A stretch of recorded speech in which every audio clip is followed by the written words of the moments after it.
Hi and welcome to this week's chat with Steve, and glad to be able to share some thoughts with you again. Just about to go on my morning walk here in Torquay, Victoria, and it's 8 degrees, so it's really cold, but look at this track that I'm about to head along. Beautiful. And I can do, it's a nice round trip, about 10 k's today. I'll probably do about 5 because, to be honest, I'm freezing. And but anyway, I've been thinking this week, and particularly yesterday, I just sat down with a notepad and took some notes. And I came up with a title for a book, and I wrote it like this. I said, God, I hate you, crossed out the hate and wrote love you.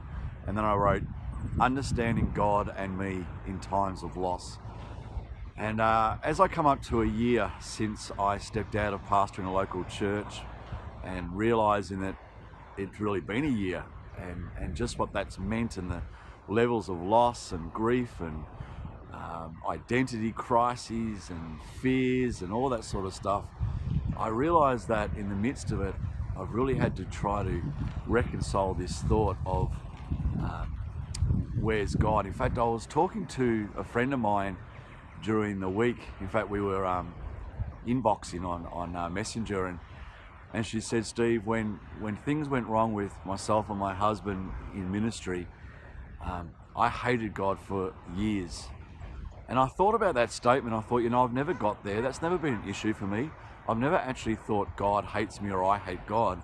My question is, why and what for? And I guess I'm asking not from the perspective of trying to work out some great theological mystery. I mean, some of the greatest theological minds in the world have debated this issue since the start of time, and they will forever and a day. I guess for me, it's about how does this work for me? If all things that work out for good, then I need to work out what the good looks like. And does the good look like me going back in and leading another church? Maybe. Does it look like me doing something to help people in humanity that's outside of the church? Maybe. Does it? I don't know. What does it mean? Does it mean me taking my grief education and the things about loss and taking it to the world and trying to help people and bring hope to people that says you're going to be okay and you can live well with grief, even if someone has died, even if your marriage has ended, even if your ministry's come to a screeching halt, even if your kids have gone places you don't want them to? Is that my message? And I'm wrestling with that, and I'm wrestling with this thought of, God, what do you have for me? I don't think for a minute that he's forgotten me, but sometimes I wonder whether he's just busy doing something else.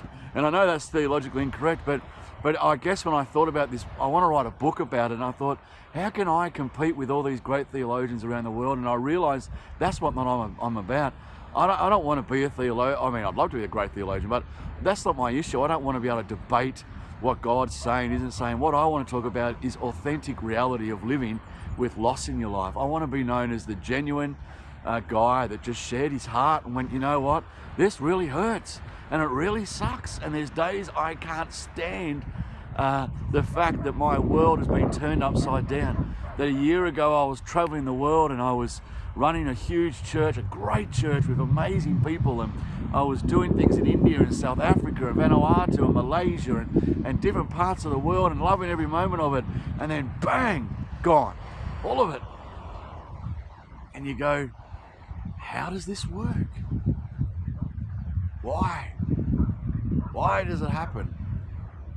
And so I'm going on a journey to try and help myself, and then I hope other people, to begin to understand, or perhaps question, and be prepared to question, and give you and others permission to question the reality that things happen in life that can be so painful that a Christian cliche is not going to be the answer.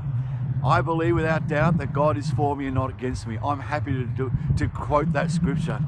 And I'm looking again at Romans 8 and going, you know what, if God is for me, who can be against me? That all things will turn out for good. And all those scriptures, as a Pentecostal preacher, I've preached for 25 years. I'm not doubting the reality of it, but I am struggling with the application of it.